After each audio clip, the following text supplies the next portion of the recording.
اسی بھی اونج کر رہے ہیں جویں ہندوستان چاہندا سی ہندوستان وچ کی ہوندا سی ہندوستان وچ مندر سی اساں پاکستان وچ مزار بنا لے ہندوستان وچ مندر سی اساں پاکستان وچ مزار بنا لے. اب تھوڑی سی چند باتیں آپ کے سامنے عرض کرنی ہے. بہت سارے لوگ یہ جن کا دعویٰ ہے کہ ہم نے کبھی بھی اختلاف کی بات نہیں کی. دیکھیے یہ جو مسجد ہے ہماری مسجد سے اگلی اہل حدیثوں کی جو بڑی مسجد ہے, مجھے یہ بھی نہیں پتا کہ وہاں پر یعنی امام کون ہے اور خطیب کون ہے اور مولوی صاحب کے کتنے بچے ہیں اور ان کے کون کون سے کام ہیں. نہ کبھی غرض رکھی نہ کبھی کسی سے پوچھا, کیونکہ انہوں نے ہمیں کبھی یہ نہیں کہا کہ ہم جو ہیں کسی کو اختلافی تقریر نہیں کرتے, ہم میلاد پر بھی آ جاتے ہیں, ہم جو ہے کل خانی پر بھی آ جاتے بیان کرتے ہیں, لہٰذا ہم نے ان کو کبھی چھیڑا نہیں. لیکن جو ہمارا مسلک استعمال کر کے اپنے غلط عقائد پھیلانے کی کوشش کرے گا پھر اس کے خلاف ہمارا بولنا بنتا ہے. اور ہو سکتا ہے کہ بعد میں پوچھ لیا جائے ہم سے بروز قیامت کہ کیوں نہیں بتایا گیا جب پتہ تھا. اور علم چھپانے کی بہت زیادہ مذمت بیان کی گئی قرآن پاک میں, لہٰذا علم کو واضح کرنا ضروری ہے. اب میں آپ کے سامنے عرض کرتا ہوں 14 اگست گزرا, دیکھیے کتنے عرصے کی بات ہے اور اس کو ابھی تک لوگوں کے سامنے بیان نہیں کیا گیا. اب آپ کے سامنے عرض کر رہا ہوں. اگست کے اندر 14 اگست سے پہلے تھوڑا سا مسجد نمرہ کے اندر خطیب صاحب نے بیان کیا. ہمارے اہل سنت والے بہت سارے وہاں پر پہنچ جاتے ہیں اور یہ جا کر کہتے ہیں کہ انہوں نے کوئی اختلافی بات نہیں کی, قرآن و حدیث کے مطابق بات کرتے ہیں, لہٰذا ہم بھی اس لیے چلے جاتے ہیں. اور ساتھ میں یہ بھی ہوتا ہے کہ بعد میں کچھ کھانے پینے کا بھی سسٹم ہوتا ہے, تو ہمارے بعد میں بہت سارے دوسرے جو سنی ہیں وہ ان کو تانے بھی دیتے ہیں کہ یار تم کھانے جاتے ہو. اللہ بہتر جانتا ہے نیت کدھر کی ہے. لیکن بات سنیے, انہوں نے بیان کیا اور اس کے اندر انہوں نے جو بات کی نا وہ کہنے لگے کہ ہم بھی پاکستان میں وہی کر رہے ہیں جو کہ ہندوستان کے اندر ہندو کیا کرتے تھے. ہم بھی پاکستان کے اندر وہی کر رہے ہیں جو ہندوستان میں ہندو کیا کرتے تھے. صرف اتنا نہیں بلکہ کہا ہندوستان میں مندر تھے, ہم نے پاکستان میں مزار بنا لیے. اور پھر بعد میں یہ بھی کہا کہ وہ پیشاب کو متبرک سمجھتے, ہم نے بزرگوں کے تبرک بنا لیے. اب مزار اور مندر برابر ٹھہرا دیے گئے جو کہ نجدیوں کا عقیدہ ہمیں پتہ ہے, لیکن ان کا دعویٰ یہ تھا کہ ہم نے کبھی قرآن و حدیث سے ہٹ کر بات نہیں کی, اور دعویٰ یہ تھا کہ کبھی اختلافی گفتگو نہیں کی, بلکہ وہ پورے گھنٹے کا بیان ہے انہوں نے اپنے چینل پر اپلوڈ کیا, میں نے ان کے چینل پر ہی سنا.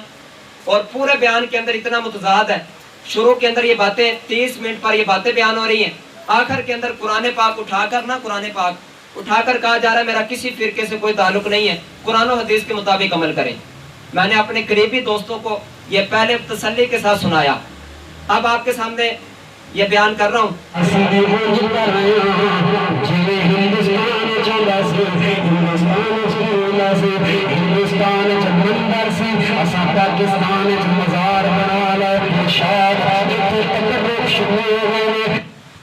اس کے اندر کچھ باتیں جو ہیں وہ اتفاقی ہیں, یعنی ہم اہل سنت کے نزدیک قبر کو طواف کرنا جائز نہیں ہے.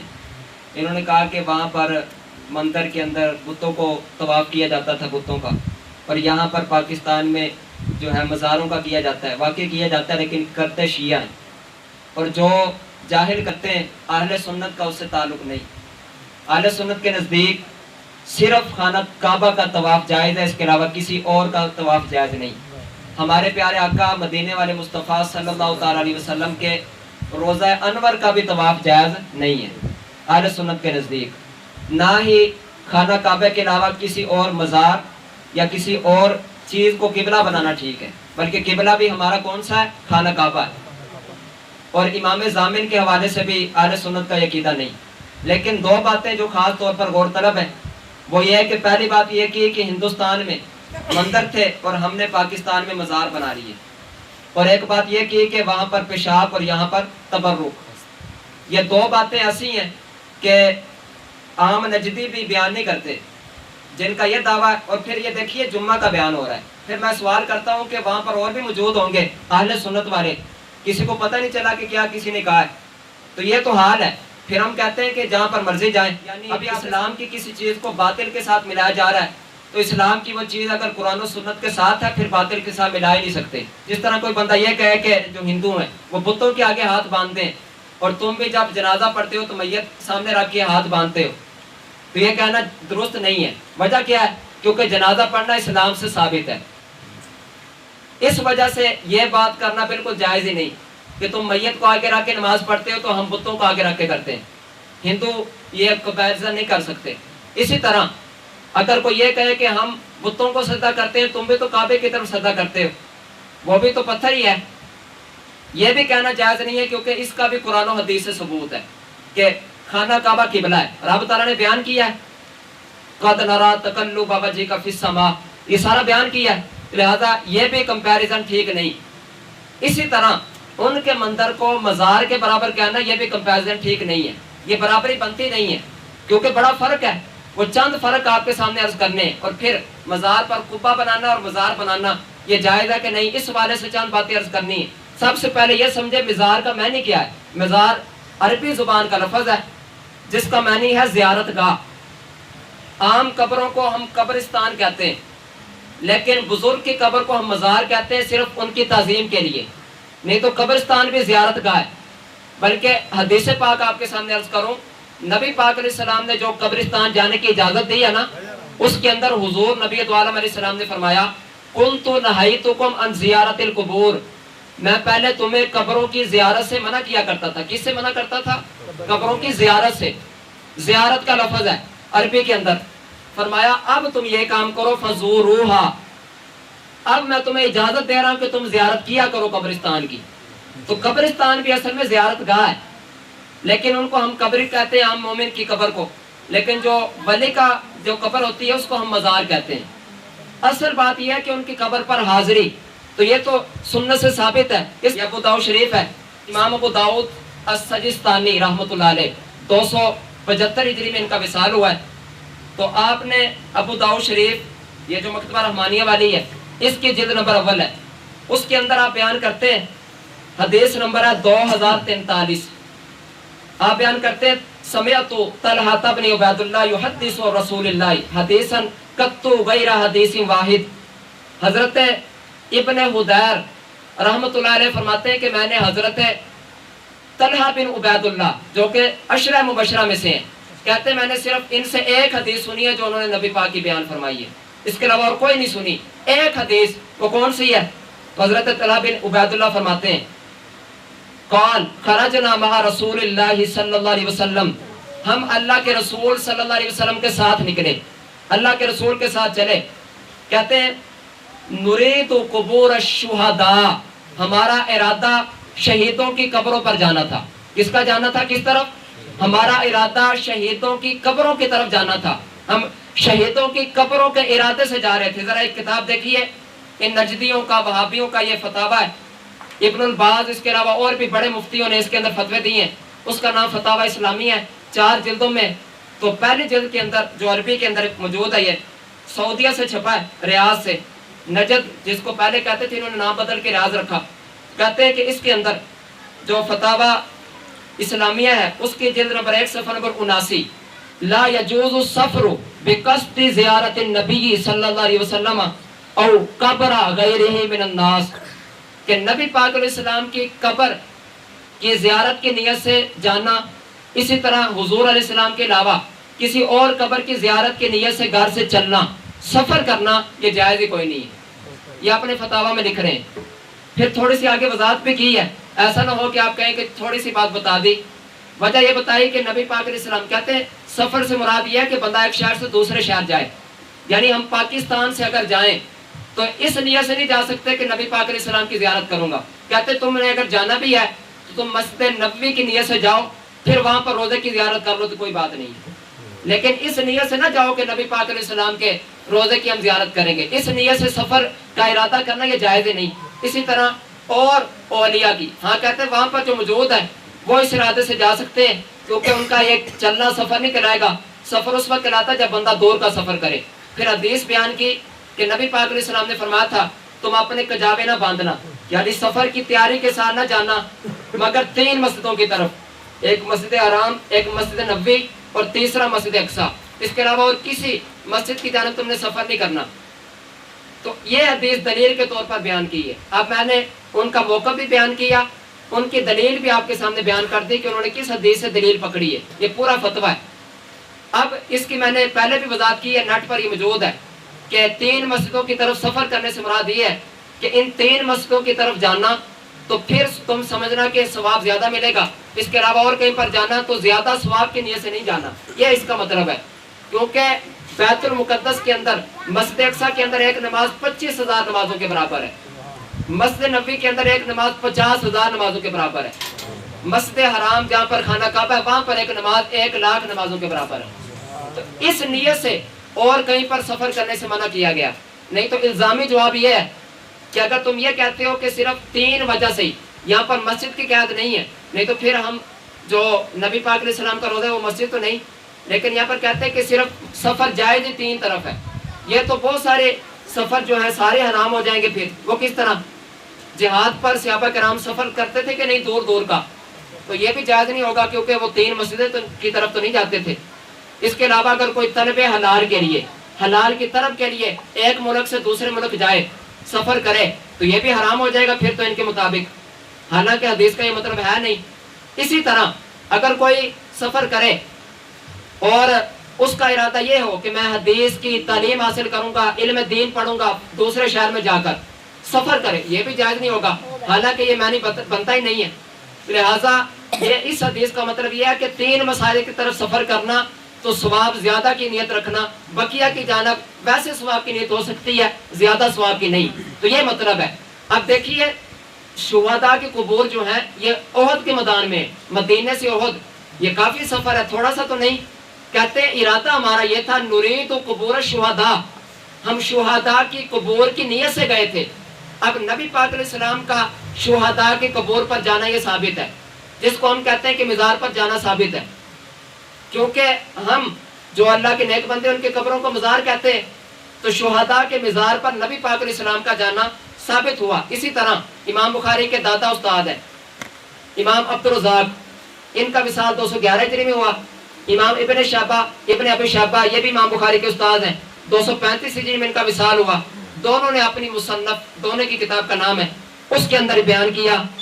حضرت نافع رضی اللہ تعالیٰ فرماتے ہیں کانا ابن عمر اذا قدم من سفر، جب حضرت عبداللہ ابن عمر صحابی رسول سفر سے واپس آتے، اتا قبر النبی صلی اللہ علیہ وسلم، نبی پاک علیہ السلام کے روضہ پر حاضر ہوتے، حضور علیہ السلام کی قبر مبارکہ پر حاضر ہوتے جب سفر سے آتے، پھر کہتے ہیں فقال السلام علیکہ یا رسول اللہ، اور آ کر یہ کہتے ہیں السلام علیکہ یا رسول اللہ، روضے پر آ کر کہتے، پھر مزید یہ بھی کہتے ہیں السلام علیکہ یا ابا بکر، اے ابو بکر آپ پر بھی سلامتی ہو، آپ کو بھی پکار کر کہتے ہیں۔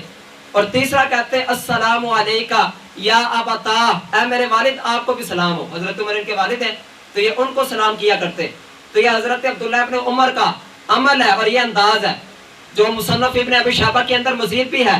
آپ جب سفر میں جاتے تب بھی 2 نفل پڑھ کے حضور کے روضہ انور پر حاضری دے کر جاتے ہیں، اور جب واپس آتے تب بھی ایسا کرتے۔ لہٰذا ہمارے پاس نبی پاک علیہ السلام کا روضہ تو نہیں، البتہ یہاں پر اللہ کے نیک بندوں کے مزارات ضرور ہیں۔ اگر کوئی سفر پر جائز سفر پر، تو اس کے لیے جائز ہے کہ وہ جاتے ہوئے بھی 2 نفل پڑھ کے کسی اللہ کے ولی کے مزار پر جا کر اللہ کی بارگاہ میں دعا کر کے جائے، واپسی پر بھی ایسا کریں، اس سے ثابت ہے۔ تو یہ ہو گئی ایک بات قبروں پر جانے کے حوالے سے کہ قبروں پر جانا بالکل ثابت ہے۔ آگے آئیے کہ مزار پر قبہ بنانا، مزار پر یہ جو اوپر گنبد بناتے ہیں یہ بنانا جائز ہے کہ نہیں، 4 دیواریں بنانا جائز ہے کہ نہیں، یہ اس کا ثبوت کہاں سے ہے؟ تو سب سے پہلے یہ قرآن پاک سے اس کا ثبوت ہے۔ سورۃ الکہف پارہ نمبر 15 کے اندر موجود ہے، جس کے اندر اصحاب کہف کا پورا واقعہ ہے۔ رب تعالیٰ ارشاد فرماتا ہے قال الذین غلبوا علی امرہم لنتخذن علیہم مسجدا، وہ لوگ جو اپنے معاملے میں غالب تھے انہوں نے کہا کہ ہم ان اصحاب کہف کے قبور پر اللہ کی ایک مسجد بنائیں گے، ہم یہاں پر مسجد بنائیں گے۔ یہ تفسیر سنیے، امام اسماعیل حقی رحمۃ اللہ علیہ آپ کا وصال ہوا ہے 1137 ہجری میں، اور یہ یعنی ہے تو ان کی اپنی لکھی ہوئی کتاب، ہمارے امام ہیں، لیکن یہ والی جو ہے مکتبہ رحمانیہ دیوبندیوں کا، انہوں نے چھاپی ہے. تو اس کی جلد نمبر 5 اسی آیت سورۃ القاف کی اسی آیت کے تحت امام اسماعیل حقی رحمۃ اللہ علیہ آپ بیان کرتے ہیں، کیونکہ اس سے پچھلی جو آیت ہے اس کے اندر یہ ہے کہ انہوں نے کہا ابنو علیہم بنیانا، کہ ہم نا ان کے ارد گرد 4 دیواریں کر دیتے ہیں. وضاحت یہ کی آپ نے فارسی کے اندر پہلے کچھ بیان کرتے ہیں. آپ کہتے ہیں دیوار کا از چشم مردم پوشیدہ شوند، یعنی تاکہ 4 دیواری کر دیں تاکہ ان کی قبریں پوشیدہ ہو جائے لوگوں کی نظروں سے، تاکہ کوئی بھی ان کی قبروں کو نقصان نہ پہنچا سکے. آگے آپ نے عربی کے اندر یہ کہا کہ گویا کہ ان کا مطلب یہ تھا یعنی لا یعلم احد تربتہم وتکون محفوظۃ من تترک الناس، تاکہ لوگ قریب نہ آئیں اور ان کی قبروں کی حرمت کو پامال نہ کریں اصحاب کہف کی. اس لیے ہم 4 دیواری بنا دیتے ہیں. کہتے ہیں کما حفظت تربت رسول اللہ صلی اللہ علیہ وسلم بالحدیرہ، جس طرح کہ ہمارے پیارے آقا علیہ السلام کا مزار ہے. 4 دیواری کرتی گئی ہے نا مزار کے ارد گرد تاکہ کوئی بھی نہ آئے. اور اس کی وضاحت جو ہے جذب القلوب کے اندر علامہ عبدالحق محدث دہلوی رحمۃ اللہ علیہ آپ نے کتاب لکھی ہے جن کا وصال 1055 ہجری میں 550 ہجری میں جمال الدین اصفیانی نے علماء کرام کی موجودگی میں سندل کی لکڑی کی جالی اس دیوار کے آس پاس بنائی. 557 ہجری میں بعض نسائی عابد، جس کا واقعہ آپ نے میرے خیال میں کتابوں میں پڑھا ہوگا، اسکول کی کتابوں میں، اور نبی پاک علیہ الصلوۃ والسلام کے روضہ انور کے قریب پہنچے ہوئے تھے. پھر آپ نے نبی پاک علیہ السلام کے روضہ انور کے ارد گرد زمین تک، یعنی جہاں تک پانی نکل آئے وہاں تک کھدوائی کروائی، اور اس کے بعد سیسا پلائی دیوار چاروں طرف سے بنا دی کہ کوئی بھی اس طرح کا ناپاک ارادہ کرنے والا بعد میں کبھی سوچ بھی نہ سکے. یہ نور الدین زنگی کا کام تھا. اور پھر جب بن گیا سارا کچھ، پھر آپ مدینہ کی گلیوں میں روتے اور کہتے کہ کیا ہی تمہاری قسمت ہے کہ سارے عرب و عجم میں اے نور الدین زنگی تمہیں نبی پاک علیہ السلام نے چنا ہے، اس کے علاوہ اور کسی کو نہیں چنا. تو یہ دیکھیے جو انداز و بات کر رہا تھا کہ نبی پاک علیہ السلام کے روضہ انور کے گرد بھی جس طرح دیوار بنائی، انہوں نے کہا ہم اس طرح بناتے ہیں. لیکن آخر رب تعالیٰ نے فرمایا قال الذین غلبوا علی امرہم لنتخذن علیہم مسجدا، لیکن جو غالب بندے تھے کہنے لگے نہیں، ہم ان کے مزار کے قریب مسجد بنا دیتے ہیں. کیوں بناتے ہیں مسجد؟ تو علامہ اسماعیل حقی رحمۃ اللہ علیہ فرماتے ہیں لنبین علی باب کہفہم مسجدا، تاکہ جب بھی مزار کہف پر آئیں، کہف والوں کے مزار پر آئیں تو یہاں پر مسجد ہو، یصلی فیہ المسلمون، یہاں پر مسلمان نماز بھی پڑھیں، وَيَتَبَرَّكُونَ بِمَكَانِهِمْ، اور ان کے قریب ہونے کی وجہ سے برکت بھی حاصل کریں، ان کے مزار سے برکت بھی حاصل کریں. میں آپ کے سامنے یہ بخاری شریف سے چند باتیں عرض کرتا ہوں. یہ 1460 نمبر روایت سے آگے باب آپ نے باندھا الجرید والقبر، قبر پر یعنی ٹہنی وغیرہ کو رکھنے کا بیان. اس کے اندر آپ نے تعلیق بیان کیا. قال خارجہ بن زید، حضرت خارجہ بن زید بیان کرتے ہیں، آپ کہتے رأیتنی ونحن شبان، کہتے مجھے یاد ہے ہم ابھی یعنی زیادہ بڑے نہیں تھے، عمر ابھی کم تھی. کہتے ہیں فی زمان عثمان، حضرت عثمان غنی کا زمانہ تھا. وَإِنَّ أَشَدَّنَا وَسْبَةَ الَّذِي يَسُبُّ قَبْرَ عثمان بن مظعون، ہم میں سے جو سب سے زیادہ چھلانگ بڑے لگانے والا وہ سمجھا جاتا تھا جو حضرت عثمان بن مظعون رضی اللہ عنہ کی قبر کو پھلانگ جاتا، وہ سب سے بڑا سمجھا جاتا. اب تھوڑی سی بات آپ کے سامنے عرض کرنی کی، یہ کیا بات بیان ہو رہی ہے، اس کا کیا مقصد ہے. پہلی بات یہ ہے کہ قبر کا جو تعویذ ہم جس کو کہتے ہیں، ایک گیٹ سے زیادہ بڑا رکھنا جائز نہیں ہے. صحابہ کا زمانہ تھا، انہوں نے کبھی ناجائز کام کیا نہیں. اس سے پتہ چلا کہ تعویذ جو ہے وہ تو ایک گیٹ کا ہی تھا، اس کے علاوہ انہوں نے اور بھی نیچے سے اونچا کیا ہوا تھا. اور کیا چیز اونچی کی ہوئی تھی؟ یہ ابو داؤد شریف ہے جلد نمبر 2 کے اندر امام ابو داؤد رحمۃ اللہ علیہ نے اس کو بیان کیا. آپ فرماتے ہیں حدیث نمبر 3206 جلد 2 عن المطلب بن ابی وداع، مطلب بن ابی وداع کہتے ہیں قال لما مات عثمان بن مظعون، جب حضرت عثمان بن مظعون رضی اللہ عنہ کا وصال ہوا، اخرج بجنازتہ، ان کے جنازے کو لایا گیا، دفنا، ان کو دفن کیا گیا. فامر النبی صلی اللہ علیہ وسلم رجلا ان یاتیہ بحجر، تو نبی پاک علیہ الصلوۃ والسلام نے ایک بندے کو حکم دیا کہ تم ایک پتھر لے آؤ، ایک پتھر لے کر آؤ. اور فرمایا فلم یستطع حملہ، وہ بندہ پتھر لینے گیا لیکن اس کو اٹھایا نہ گیا. اب دیکھیے طاقت مصطفیٰ بھی دیکھیے یہاں پر. اور پھر نبی پاک علیہ الصلوۃ والسلام نے کیا کیا